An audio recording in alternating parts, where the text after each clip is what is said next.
Hello everyone, आवाहन.org में आपका स्वागत है। और हमारी जो आज की वीडियो है वो है अनंत पूजा की संपूर्ण विधि। तो चलिए इस वीडियो को हम स्टार्ट करते हैं। इस वीडियो को स्टार्ट करने से पहले अगर आप हमारे चैनल पे नए हो तो प्लीज हमारे चैनल को सब्सक्राइब करें, हमारी वीडियो को लाइक करें, शेयर करें एंड कमेंट करें। तो पूजन विधि स्टार्ट करने से पहले हम कुछ अनंत चतुर्दशी के बारे में जान लेते हैं। भाद्रपद के शुक्ल पक्ष की चतुर्थी को अनंत पूजा कहा जाता है। इस दिन अनंत भगवान की पूजा करके संकटों से बचा जा सकता है। ऐसी मान्यता है कि पांडव अनंत चतुर्दशी के व्रत के प्रभाव से सारे संकटों से मुक्त हो गए थे। तो आइए आवाहन.org आपके लिए लाया है अनंत चतुर्दशी की पूर्ण विधि। तो आप भी इस पूरे विधि विधान से पूजा करें और संकटों से मुक्ति पाएं। श्री गणेशाय नमः। आवाहन की ओर से प्रस्तुत है अनंत चतुर्दशी पूजन विधि एवं व्रत कथा। आज के पूजन के लिए शुद्धता के साथ आसन ग्रहण करें तथा इस मंत्र से पूजा सामग्रियों को पवित्र करें। ओम अपवित्रः पवित्रो वा सर्वावस्थां गतोऽपि वा यः स्मरेत पुंडरीकाक्षं सह बाह्याभ्यन्तरः शुचिः। पूजन के लिए सुसज्जित चौकी पर भगवान को स्थापित करें और एक साक्ष्य दीप जलाएं। अब हाथ में अक्षत और पुष्प लेकर आज के पूजन के लिए संकल्प करें। ओम अद्य मम सकुटुम्बस्य क्षेमैश्वर्यायुरारोग्य चतुर्विध पुरुषार्थ सिद्ध्यर्थं मया आचरितं वा आचर्यमाणस्य व्रतस्य संपूर्ण फलावाप्त्यर्थं श्रीमदनंत पूजनम हम करिष्ये। अब हाथ में अक्षत और पुष्प लेकर भगवान गणेश का ध्यान करेंगे।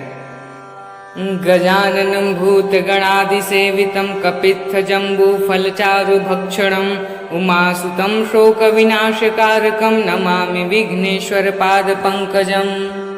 श्रीगणेशाय नमः। ध्यानं समर्पयामि। ओम भूर्भुवः स्वः सिद्धिबुद्धिसहिताय गणपतये नमः। गणपतिमावाहयामि, स्थापयामि, पूजयामि।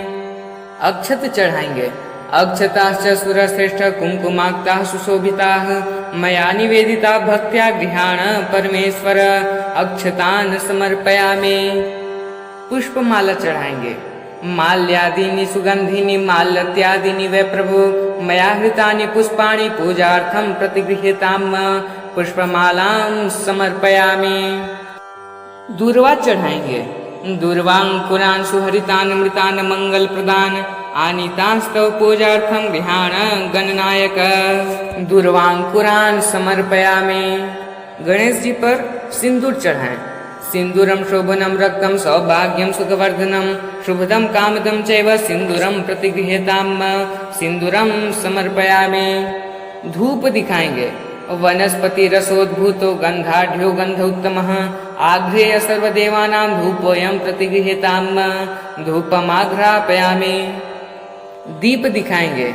साज्यं च वर्ति संयुक्तं वह्निनायोजितं मया दीपं गृहाण देवेश त्रैलोक्यतिमिरापहम्। दीपं दर्शयामि। नैवेद्य चढ़ाएंगे।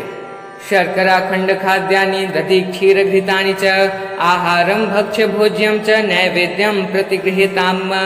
नैवेद्यं निवेदयामि। दक्षिणा चढ़ाएं। हिरण्यगर्भ गर्भस्थं हिम बीजं विभावसोः अनन्य पुण्य फलदमतः शांतिं प्रयच्छ मे। कृतायाः पूजयाः द्रव्य दक्षिणां समर्पयामि। भगवान गणेश का ध्यान करेंगे। विघ्नेश्वराय वरदाय सुरप्रियाय लंबोदराय सकलाय जगद्धिताय नागाननाय श्रुतियज्ञ विभूषिताय गौरीसुताय गणनाथ नमो नमस्ते। भक्तार्तिनाशन पराय गणेश्वराय सर्वेश्वराय शुभदाय सुरेश्वराय विद्याधराय विकटाय च वामनाय भक्त प्रसन्न वरदाय नमो नमस्ते। भक्त प्रसन्न वरदाय नमो नमस्ते। दूर्वा चढ़ाएंगे।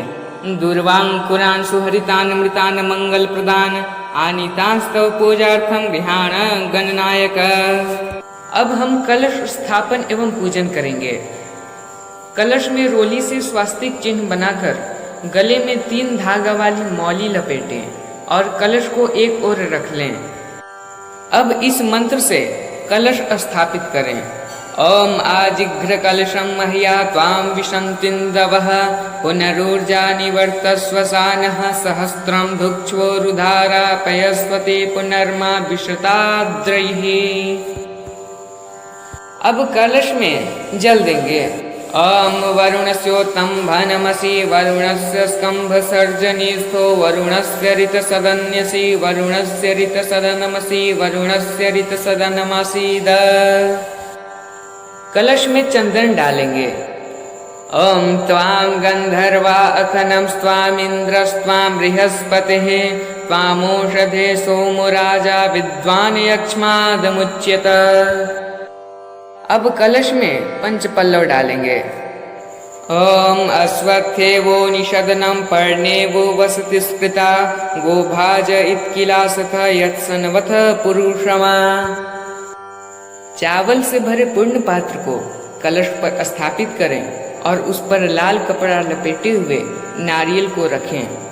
ओम पूर्णादर्वी परापत सुपूर्णा पुनरापत वस्नेव विक्रीणा वह इशमूर्ज ग्वम शतक्रतो।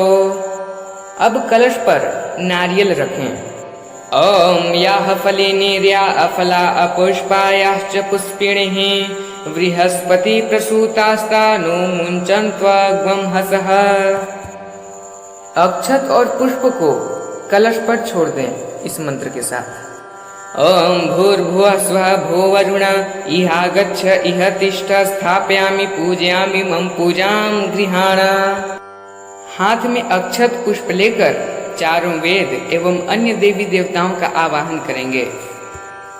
कलशस्य मुखे विष्णु कंठे रुद्रः समाश्रितः मूले त्वस्य स्थितो ब्रह्मा मध्ये मातृगणाः स्मृताः कुक्षौ तु सागराः सर्वे सप्तद्वीपा वसुन्धरा ऋग्वेदो अथ यजुर्वेदः सामवेदो ह्यथर्वणः अंगश्च सहिताः सर्वे कलशं तु समाश्रिताः अत्र गायत्री सावित्री शान्तिः पुष्टिकरी तथा आयान्तु देवपूजार्थं दुरितक्षयकारकाः गंगे च यमुने चैव गोदावरी सरस्वती नर्मदे सिन्धु कावेरी जलेऽस्मिन् सन्निधिं कुरु सर्वे समुद्राः सरितस्तीर्थानि जलदानदाः आयान्तु मम शान्त्यर्थं दुरितक्षयकारकाः। अब कलश पर जल चढ़ाएं। ओम वरुणाद्यावाहित देवताभ्यो नमः पादयोः पाद्यं समर्पयामि। पुनः जल चढ़ाएंगे। ओम वरुणाद्यावाहित देवताभ्यो नमः स्नानीयं जलम समर्पयामि। अक्षत चढ़ाएं। ओम वरुणाद्यावाहित देवताभ्यो नमः अक्षतान् समर्पयामि। चंदन चढ़ाएं। ओम वरुणाद्यावाहित देवताभ्यो नमः चंदनम समर्पयामि। दीप दिखाएंगे। ओम वरुणाद्यावाहित देवताभ्यो नमः दीपम दर्शयामि। नैवेद्य चढ़ाएं। ओम वरुणाद्यावाहित देवताभ्यो नमः सर्वविधम नैवेद्यम निवेदयामि। सुपारी इलायची लौंग सहित पान चढ़ाएं। ओम वरुणाद्यावाहित देवताभ्यो नमः तांबूलम समर्पयामि। दक्षिणा चढ़ाएं। ओम वरुणाद्यावाहित देवताभ्यो नमः कृतायाः पूजयाः साद्गुण्यार्थे द्रव्य दक्षिणां समर्पयामि। अब इस मंत्र से हाथ में जल लेकर कलश के पास छोड़ते हुए समस्त पूजन कर्म भगवान वरुण देव को निवेदित करें। नमो नमस्ते स्फटिक प्रभाय सुश्वेतहाराय सुमंगलाय सुपाशहस्ताय जशासनाय जलाधिनाथाय नमो नमस्ते। ओम वरुणाद्यावाहित देवताभ्यो नमः प्रार्थना पूर्वकं नमस्कारान् समर्पयामि। कृतेन अनेन पूजनेन कलशे वरुणाद्यावाहित देवताः प्रियंतां न मम। अब 14 गांठ वाले श्री अनंत अर्थात भगवान विष्णु की विधिवत पूजा करेंगे। हाथ में अक्षत एवं पुष्प लेकर भगवान विष्णु का ध्यान करें। ॐ ध्यायेत् सत्यं गुणातीतं गुणत्रय समन्वितं लोकनाथं त्रिलोकेशं पीताम्बरधरं हरिं इन्दिवर्दलश्यामं शङ्खवक्रगदाधरं नारायणं चतुर्बाहुं श्रीवत्सपद्भूषितं नीलवर्णं पीतवस्त्रं श्रीवत्सपद्भूषितं गोविन्दं गोकुलानन्दं जगतः पितरं गुरुं ध्यान पुष्पाणि समर्पयामि। अब जल चढ़ाएंगे। ओम नारायणं नमस्तेस्तु नरकार्णवतारक पाद्यं गृहाण देवेश मम सौख्यम विवर्धयः। आचमनी करेंगे। ओम मंदाकिन्यास्तु यद्वारी सर्व पापहरं शुभम तदिदं कल्पितं देव सम्यगावम्यतां त्वया। पंचामृत स्नान कराएंगे। ओम क्षीरोद शेष शयनम क्षीरोद ततया प्रिय क्षीरोद गंधहित क्षीरम स्नानाय प्रतिगृह्यताम्। दही स्नान कराएंगे। ओम जगदेत देवासी तम ददासी जगतां शुभम दधि रूपी वामनस्त्वं दधि स्नानाय गृह्यताम्। घी से स्नान कराएंगे। ओम घृत कुंभ समानीतम घृत योनि घृत प्रिय घृत कुंभम घृतम धाम घृतम स्नानाय गृह्यताम्। मधु स्नान कराएंगे। ओम मधुरूप वसंतस्त्वं त्वमेव जगतां पतिः मधुसूदन रूपस्त्वं मधु स्नानाय गृह्यताम्। शर्करा स्नान कराएंगे। ओम सुशर्करा समायुक्तं जगतस्त्वं ददाम्यत अनंत शर्करा रूपम सीता स्नानाय गृह्यताम्। पंचामृत स्नान कराएंगे। ओम स्नानं पंचामृतैर्देव गृहाण पुरुषोत्तम अनाथनाथ सर्वज्ञ गीर्वाण प्रणतप्रिय। शुद्धोदक स्नान कराएंगे। ओम गंगा सरस्वती कृष्णा कावेरी नर्मदा जलैः स्नापितो वसी मया देव प्रसीद पुरुषोत्तम। वस्त्र चढ़ाएंगे। ओम वेद सूक्त समायुक्तम यज्ञ साम समन्वितम सर्ववर्ण प्रदे देव वाससीते विनिर्मितम। यज्ञोपवीत चढ़ाएंगे। ओम ब्रह्मा विष्णु महेशानां निर्मितं ब्रह्मसूत्रकं गृहाण भगवान विष्णु सर्वेष्ट फलदो भव। चंदन चढ़ाएंगे। ओम श्रीखंड चंदनम दिव्यम गंधाढ़्यम सुमनोहरम विलेपनम सुरश्रेष्ठ प्रीत्यर्थम प्रतिगृह्यताम्। पुष्प चढ़ाएंगे। ओम मल्लिकादि सुगंधिनी मालत्यादिनि वै प्रभो मय हृतानि पूजार्थं गृह्यतां तानि वै प्रभो। तुलसी पत्र चढ़ाएंगे। ओम तुलस्याः पल्लवं विष्णोः शिरस्यारोपितं मया आरोपयति सर्वाणि श्रेयांसि वरमस्तके। धूप दिखाएंगे। ओम वनस्पति रसोद्भूतो गंधाढ़्यो गंध उत्तमः आघ्रेयः सर्वदेवानां धूपोऽयं प्रतिगृह्यताम्। दीप दिखाएंगे। ओम साज्यवर्ती समायुक्तं वह्निना दीपितं च यत् दीपं गृहाण देवेश त्रैलोक्यति मिरापहम्। नैवेद्य चढ़ाएंगे। ओम त्वदीयं वस्तु गोविंद तुभ्यमेव समर्पयेत् गृहाण सुमुखो भूत्वा प्रसीद परमेश्वर। जलपान कराएंगे। ओम गंगा सरस्वती कृष्णा कावेरी नर्मदा जलम पानार्थम ते मया दत्तम गृह्यताम परमेश्वर। आचमनी करेंगे। ओम सर्वपापहरं दिव्यं गांगेयं निर्मलं जलम आचमनार्थम मया दत्तम गृह्यताम कमलापते। तांबूल चढ़ाएंगे। ओम लवंग कर्पूर संयुक्तं तांबूलं सुरपूजितं प्रीत्या गृहाण देवेश मम सौख्यम विवर्धय। फल चढ़ाएंगे। ओम इदं फलं मया देव स्थापितः पुरतस्तव तेन मे सफलावार्पित भवे जन्मनि जन्मनि। दक्षिणा चढ़ाएंगे। ओम हिरण्य गर्भ गर्भस्थम हिम बीजं विभावसोः अनन्य पुण्य फलदमतः शांतिं प्रेक्ष मे दक्षिणां समर्पयामि। अब हाथ में अक्षत और पुष्प लेकर भगवान विष्णु का ध्यान करेंगे। ओम यन्मया भक्ति योगेन पत्रं पुष्पं फलं जलं निवेदितं च नैवेद्यं तद्गृहाणानुकंपया मंत्रहीनं क्रियाहीनं भक्तिहीनं जनार्दन यत्पूजितं मया देव परिपूर्णं तदस्तु मे। रूपं देहि जयं देहि सौभाग्यं परमां श्रियं पुत्रं विद्यां धनं देहि सर्वां कामाश्च देहि मे। अब हाथ में अक्षत एवं पुष्प लेकर अनंत व्रत कथा का श्रवण करेंगे। सूत जी ने शौनक आदि ऋषियों से कहा कि पूर्व समय में मां गंगा के तट पर धर्मराज युधिष्ठिर महाराज ने जरासंध के वध के लिए राजसूय यज्ञ को आरंभ किया। युधिष्ठिर ने भगवान श्री कृष्ण चंद्र के सहित भीमसेन, अर्जुन आदि भाइयों के साथ अनेक रत्नों से शोभित मोती जड़ी हुई स्वर्ग के तुल्य बड़ी विशाल यज्ञशाला बनवाई और उसके लिए सब राजाओं को अनेक प्रकार से जीत कर ले आए। एक समय गांधारी और राजा धृतराष्ट्र का पुत्र जो दुर्योधन नाम से विख्यात था, वह उस यज्ञशाला में आकर प्रांगण में जल की प्रतिमा को देखकर वस्त्र को ऊंचा कर उस जगह धीरे धीरे चलने लगा। यह देखकर द्रौपदी आदि श्रेष्ठ स्त्रियां हंसने लगी और दुर्योधन आगे जल को भूमि जानकर उसमें गिर गया। यह देख सब राजा लोग तथा तपरूप धन वाले ऋषिगण और द्रौपदी आदि सुंदर नेत्र वाली स्त्रियां भी हंसने लगी। यह देखकर महाराजा धीराज दुर्योधन अत्यंत क्रोधित होकर अपने मामा शकुनी के साथ अपने राज्य में जाने के लिए उद्यत हुआ। उस समय शकुनी ने अत्यंत मधुर वचन में कहा कि हे राजन, आगे बहुत कार्य करना है, इसलिए आप महाक्रोध का त्याग करें। हे राजेंद्र, यज्ञशाला से अपने घर जाने के लिए उठिए।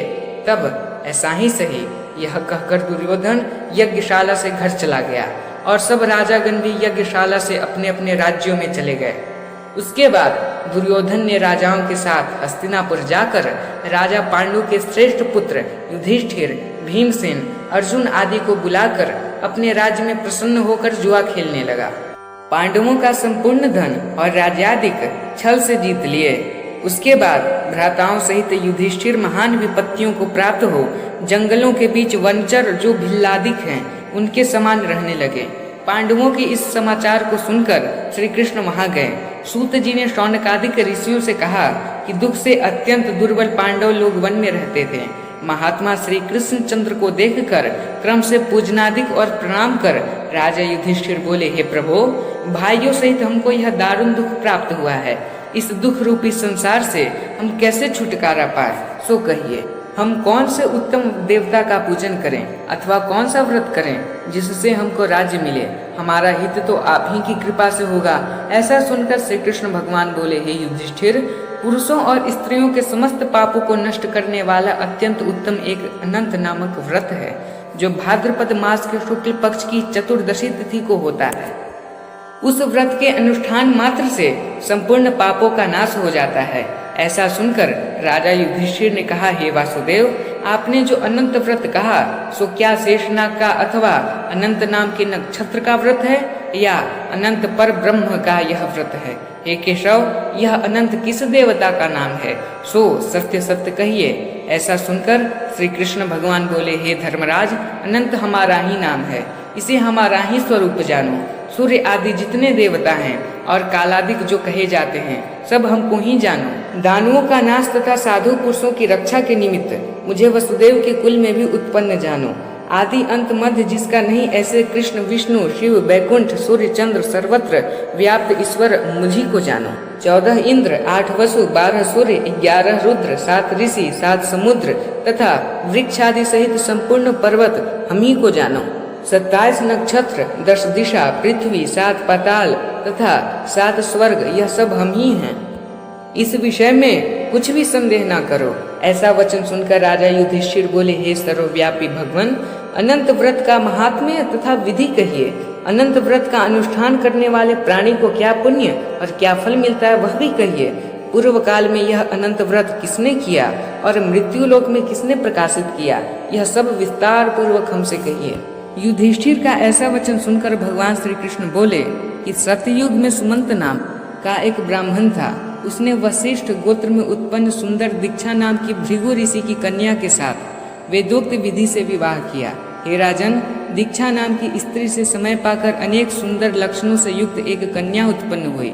वह शिला नाम की अत्यंत सुशीला कन्या पिता के घर बढ़ने लगी। उसकी पतिव्रता माता कालज्वर के दाह से दुखी हो और नदी के जल में प्राण त्याग कर स्वर्ग को चली गई।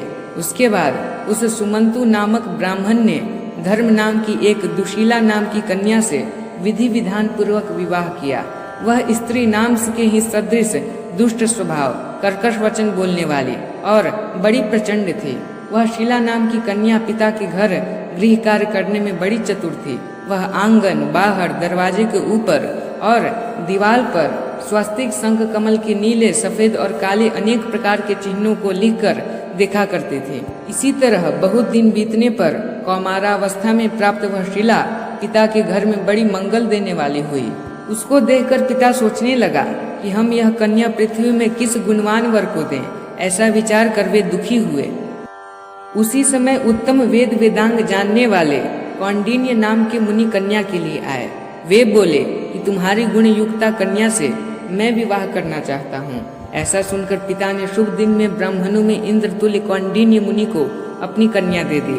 श्री कृष्ण जी ने कहा कि हे धर्मराज, सुमंतु ने वेद विधि से उसका विवाह कर दिया। उस समय वहाँ पर स्त्रियां गीत गाने लगीं और ब्राह्मण लोग स्वस्ति वाचन करने लगे, बंदी जयघोष करने लगे। इस प्रकार विवाह कर सुमंतु ब्राह्मण अपनी कर्कशा स्त्री से बोला, दामाद के संतोष के लिए कुछ द्रव्याधिक दहेज में देना चाहिए। ऐसा सुनकर वह कर्कशा क्रोध से घर की शोभा बिगाड़कर संपूर्ण द्रव्याधिक एक पेटी में अच्छी तरह बंद कर दामाद से बोली कि आप अपने घर जाइए, हमारे घर में कुछ भी द्रव्य नहीं है। यदि विश्वास न हो तो देख लीजिए। श्री कृष्ण जी ने कहा कि हे पार्थ, ऐसा सुनकर वे मुनि उदास हुए और वह कन्या भोजन से बचे हुए अन्नादि को मार्ग में खर्च करती गई।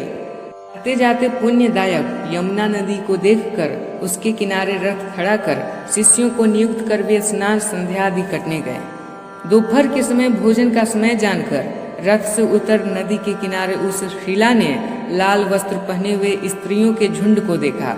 उन स्त्रियों के समूह को चतुर्दशी के दिन श्री जनार्दन भगवान का पूजन करते हुए देख उनके पास जा उन स्त्रियों से शीला धीरे से पूछने लगी, तुम लोग यह क्या कर रही हो? इस व्रत का नाम क्या है? ऐसा सुनकर शील ही है श्रृंगार जिसका। ऐसी उस शीला से वे स्त्रियां बोली, यह अनंत का व्रत है, हम अनंत भगवान को ही पूजते हैं। ऐसा सुनकर शीला बोली कि मैं भी यह उत्तम व्रत करूंगी। इस अनंत व्रत की क्या विधि है और यह व्रत किस प्रकार का है? इसमें क्या दान होता है? कौन देवता पूजे जाते हैं? सो मुझसे कहो। ऐसा सुनकर वे स्त्रियां बोली कि हे शीले, मालपुआ आदि पकवान बनाकर आधा ब्राह्मण को देवें और आधा स्वयं भोजन करें, फिर सामर्थ्य के अनुसार दक्षिणा देवें और यह व्रत नदी के तीर पर करें और भगवान हरि की कथा सुनें। कुशा के शेषनाग को बनाकर बांस के पात्र में रखकर फिर स्नान कराकर मंडप के भीतर भगवान का सविधि पूजन करें। चंदन, पुष्प, धूप, दीप और अनेक प्रकार के नैवेद्य आदि मिष्ठान सहित रखें। उनके आगे मजबूत सूत का डोरा केसर रंग का 14 गांठ देकर बाएं हाथ में बांधें। प्रथम यह स्मरण करें कि हे वासुदेव, नहीं है अंत जिसका, ऐसे संसार रूपी महासागर में डूबे हुए मेरी अच्छी तरह उद्धार करो और अपने अनंत रूप में लीन करो।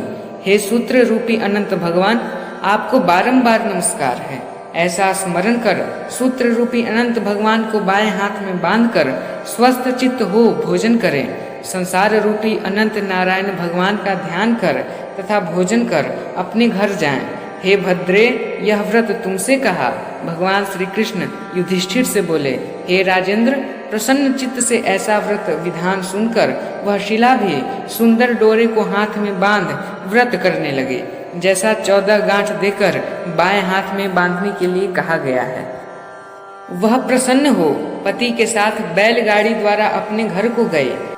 तब से शुभ शकुनों पर विश्वास हो गया। यह अनंत व्रत करने से गोधन और धन धान्य आदि से भरपूर घर हो गया। वह सोने में ग्रथित माणिक्य और मोतियों के हारों से भूषित और अतिथि पूजन में सर्वदा व्याकुल रहती थी।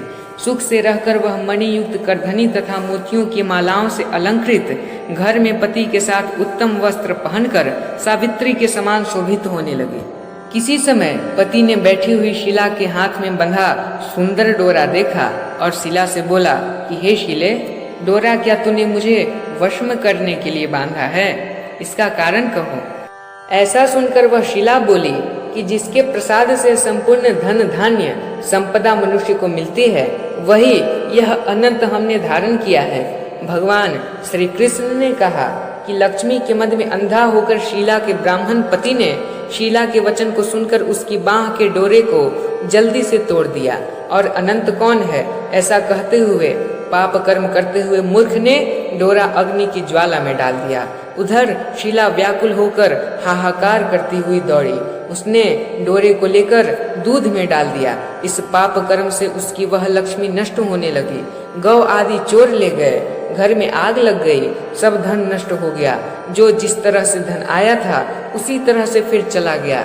इसी तरह कुटुंब में भी कलह होने लगी, भाइयों में लड़ाई होने लगी। अनंत को फेंकने के पाप से उसके घर में दरिद्रता घुस गए। भगवान श्री कृष्ण ने कहा कि हे युधिष्ठिर, उसके साथ संसार में कोई बातचीत नहीं करता था। वह शरीर से अति संतप्त हो गया और मन से भी दुखी रहता था। बड़े भारी दुख को पाकर कौंडिन्य मुनि ने अपनी पत्नी शिला से कहा, हे शिले, एकाएक उत्पन्न इस शोक के कारण मैं दुखी हो गया हूँ और मेरा धन नष्ट हो गया। स्वजनों से कलह होती है और मुझसे कोई बात नहीं करता है। शरीर में नित्य ज्वर आदि ताप रहते हैं। चित्त में बड़ा ही खेद होता है। इसका क्या कारण है? तुम जानती हो तो कहो, क्या उपाय है जिससे मेरा भाग्य अच्छा हो? ऐसा सुनकर शील ही है आभूषण जिसका, ऐसे सुंदर स्वभाव वाली शिला पति से बोली कि अनंत फेंकने के पाप कर्म से यह सब हुआ है। हे महाभाग, उसके लिए उपाय करें, तब फिर से सब ठीक हो जाएगा। ऐसा उसके कहने से ब्राह्मण हरिशरण में गए। उसके अनंतर वह कौंडिन्य मुनि खेद को प्राप्त हो वन को गए। वहां वे उत्तम ब्राह्मण वायु का भक्षण कर तप करने की इच्छा से उस परमेश्वर का ध्यान करते हुए सोचने लगे कि जिसके प्रसाद से मुझे धनाधिक मिला और उसके अपमान करने से मैं निर्धन होकर कष्ट को प्राप्त हो गया, मुझको अतिशय सुख दुख देने वाला धनाधिक हुआ। ऐसा चिंतन करते हुए गहन वन में घूमने लगे। वहीं पर फला फूला एक आम का वृक्ष देखा। वह ऐसा था जिस पर एक भी पक्षी नहीं थे और करोड़ों कीड़े थे। उसने आम के वृक्ष से पूछा कि कहीं अनंत भगवान को देखा हो तो हे सौम्य, कहो, मेरे चित्त में अतिशय दुख है। यह सुनकर वह आम का वृक्ष बोला, हे ब्राह्मण, मैंने अनंत भगवान को नहीं देखा है। यह सुनकर वह दुखी होकर चल दिया और अनंत भगवान को कहाँ देखेंगे, ऐसा विचार करता हुआ घूमने लगा। इतने में बछड़े सहित गौ को देखा जो वन के मध्य में इधर उधर दौड़ रही थी। भगवान श्री कृष्ण ने कहा कि हे पांडव, वह ब्राह्मण गौ से बोला कि तुमने अनंत भगवान को देखा हो तो बताओ। इसके बाद गौ बोली कि हे कौंडिन्य, मैं अनंत भगवान को नहीं जानती हूँ। उसके बाद आगे जाकर घास पर बैठे हुए वृषभ को देखकर उससे पूछा कि हे गौपति, तुमने अनंत भगवान को देखा है? बैल बोला, मैंने अनंत भगवान को नहीं देखा है। इसके बाद आगे जाकर बड़ी सुंदरी दो पुष्करणी को देखा। उन बावलियों का जल उसमें से इसमें और इसमें से उसमें आता जाता हुआ अनेक प्रकार का कल्लोल करता और कमल, कल्हार, कुमुदनी आदि के पत्तों से युक्त होकर शोभायमान हो रहा है। भ्रमर, हंस, चकोर, बगुला आदि पक्षियों से सेवित उस वापी को देख ब्राह्मण ने उन दोनों पुष्करणियों से पूछा कि तुम लोगों ने अनंत भगवान को कहीं देखा है? यह सुनकर दोनों पुष्करणी बोली कि हे द्विज, हमने अनंत भगवान को नहीं देखा। आगे जाकर उसी तरह एक हाथी और एक गदर्भ देखा। उन दोनों से भी ब्राह्मण ने पूछा, क्या आप लोगों ने कहीं अनंत भगवान को देखा है? ऐसा पूछकर ब्राह्मण निराश हो उसी जगह बैठ गया। हे राजन, वह कौंडिन्य जीवन से निराश हो बड़ा विकल होता हुआ बहुत गर्म ऊर्ध्व श्वास लेकर भूमि पर गिर पड़ा। फिर वह ब्राह्मण होश में आकर, हे अनंत, ऐसा कहते कहते उठकर चित्त में यह निश्चय करता हुआ कि अब मैं प्राण त्याग दूंगा। भगवान श्री कृष्ण ने कहा कि हे धर्मराज, उस ब्राह्मण ने प्राण देने के लिए वृक्ष में फांसी लगा लिया। उसी समय दयार्द्र हृदय अनंत भगवान भी प्रत्यक्ष हो वृद्ध ब्राह्मण का रूप धारण कर बोले कि यहाँ आओ। यह कहकर उस कौंडिन्य का हाथ पकड़कर गुफा में ले गए। उस गुफा में कौंडिन्य मुनि ने एक नगर देखा जिसमें बड़े ही स्वरूपवान स्त्री पुरुष विद्यमान थे और शुभदायक दिव्य सिंहासन पर भगवान बैठे थे, जिनके अगल बगल शंख, चक्र, गदा, पद्म और गरुड़ शोभायमान हो रहे थे। कौस्तुभ मणि धारण किए, बनमालादि अनेक प्रकार के आभूषण धारण किए हुए विश्वरूप अनंत भगवान को उस कौंडिन्य मुनि ने देखा। अतिशय प्रकाशमान स्वरूप वाले भगवान को देखकर उनके आगे ऊंचे स्वर से बोले कि हे प्रभु, आपकी जय हो। ऐसा कहकर तथा प्रणाम कर बोला, हे नाथ, हे पुंडरीकाक्ष, पाप कर्म करने वाले हमारी आत्मा पाप रूप है और हम पाप ही से उत्पन्न हैं। रक्षा करें, आप मेरे संपूर्ण पापों को हरने वाले हैं। उस मुनि का वचन सुनकर अनंत देव भी बड़े कोमल वचन से बोले कि हे विपेंद्र, मत डरो, जो तुम्हारे मन में हो कहो। ऐसा सुनकर कौंडिन्य मुनि बोले कि हे प्रभु, मैंने धन से उन्मत्त हो अनंत का डोरा तोड़ दिया। उस पाप कर्म से मेरा धन नष्ट हो गया। घर में अपने कुटुंबियों से कलह होती है। इस तरह दुखी हो आपके दर्शन की इच्छा कर मैं वनों में भटक रहा हूँ। हे देवेंद्र, आपने कृपा बनाकर अपना दर्शन दिया। अब मुझ पर दया करके उस पाप की शांति का उपाय कहिए। श्री कृष्ण महाराज बोले, हे युधिष्ठिर, भक्ति से प्रसन्न हो देवता क्या नहीं देते। ऐसा उत्तम ब्राह्मण का वचन सुनकर अनंत भगवान कहते हैं, हे कौंडिन्य, तुम विलंब मत करो, अपने घर जाओ और भक्ति से 14 वर्ष तक अनंत का व्रत करो। इससे संपूर्ण पापों से छूटकर पुत्र पौत्र को उत्पन्न कर इच्छित भोगों को भोग उत्तम सिद्धि को प्राप्त करोगे। अंत में मेरा स्मरण कर मुझको बिना संदेह प्राप्त कर सकोगे। हम संपूर्ण लोकों के कल्याण के लिए तुमको वरदान देते हैं। यह शीला का अनंत व्रताधिक श्रेष्ठ आख्यान और कल्याण करने वाला अनंत व्रत जो प्राणी सुनकर किया करेंगे वे शीघ्र पापों से छूटकर परम गति को प्राप्त होंगे। अनंत देव ने कहा कि हे ब्राह्मण, मेरे पास जिस मार्ग से तुम यहाँ आए हो उसी मार्ग से तुम जल्दी घर को जाओ। ऐसा सुनकर कौंडिन्य मुनि बोले कि हे स्वामिन, मैं जो पूछता हूँ सो बताइए। जंगल में घूमते घूमते मैंने कुछ कौतुक देखा। हे जगत गुरु, वह कहो, वह आम का वृक्ष कौन था? वह गौ कौन थी? वह वृषभ कौन था? 2 पुष्करिणी कौन थी? वह गधा कौन था? वह हाथी कौन था? और उत्तम वृद्ध ब्राह्मण कौन था? अनंत देव बोले, वह आम वृक्ष वेद विद्या को अच्छी तरह जानने वाला ब्राह्मण था। उसने शिष्यों को विद्या नहीं दी, इसलिए वह वृक्ष हुआ। और जो गौ देखी थी वह बीज को खाने वाली पृथ्वी रही। और जो घास पर वृषभ देखा वह सत्य नारायण धर्म था। और धर्म अधर्म आदि जो कुछ भी परस्पर देती और लेती रहे तथा वेद पाठ वाले ब्राह्मणों को नहीं दिया, भिक्षुओं को भिक्षा नहीं दी, उस पाप कर्म से दोनों का जल आपस में इधर का उधर होता है। गधा जो देखा वह क्रोध था और वह जो हाथी था सो अभिमान रहा। वह ब्राह्मण जो रहा सो अनंत हम हैं। और जो गुफा रही वह कठिन संसार थे। अनंत देव ऐसा बताकर उसी जगह अंतर्ध्यान हो गए। यह सब स्वप्न के समान देखकर उस जगह से मुनि अपने घर को आए और 14 वर्ष तक अनंत व्रत कर जैसा अनंत देव ने कहा था वह सब सुख भोग कर अंत में वह अनंत देव का स्मरण कर अनंत लोक को चले गए। हे राजर्षि, तुम भी यह कथा सुनो और व्रत करो। जिस प्रकार ब्राह्मण को 14 वर्ष में फल प्राप्त हुआ, तुमको भी उसी तरह अनंत देव की कृपा से सब इच्छित वस्तु एक ही वर्ष में कथा सुनकर व्रत करने से प्राप्त हो जाएगा।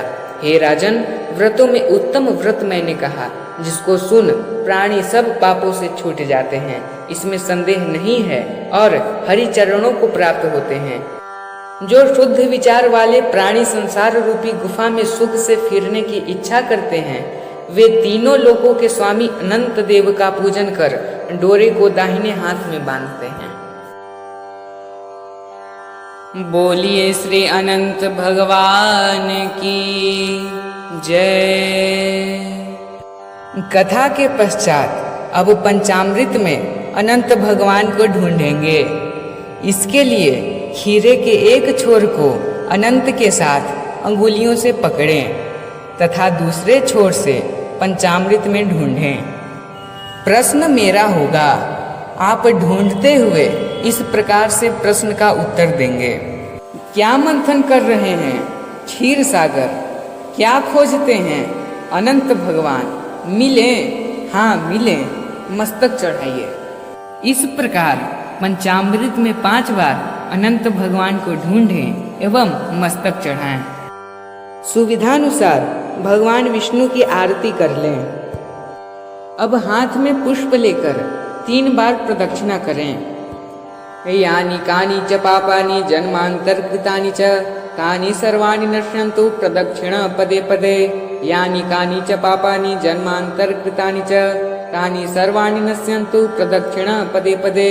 यानि कानि च पापानि जन्मांतरकृतानि च तानि सर्वाणि नश्यन्तु प्रदक्षिण पदे पदे। प्रदक्षिणां समर्पयामि। क्षमापनम्। ॐ यदक्षरं पदभ्रष्टं मात्राहीनं च यद्भवेत् तत्सर्वं क्षम्यतां देव कस्य वै निश्चलं मनः। मन्त्रहीनं क्रियाहीनं भक्तिहीनं जनार्दनः यत्पूजितं मया देव क्षमस्व परमेश्वर। अपराधसहस्राणि क्रियन्ते अहर्निशं मया दासो वैमीति मां मत्वा क्षमस्व परमेश्वर। आवाहनं न जानामि विसर्जनं पूजा विधिं न जानामि क्षमस्व जगदीश्वर। हाथ में अक्षत लेकर सभी आवाहित देवी देवताओं को विसर्जित करेंगे। ओम गच्छ गच्छ गृहं गच्छ स्वस्थानं परमेश्वर। पूजाभ्यर्चन काले तु पुनरागमनाय च यान्तु देवगणाः सर्वे पूजामादाय मां किम् इष्टकाम समृद्ध्यर्थं पुनरागमनाय च। अभी आप अनंत चतुर्दशी पूजन विधि एवं व्रत कथा रवि आलोक के स्वर में सुन रहे थे। इस चैनल को सब्सक्राइब अवश्य करें। धन्यवाद।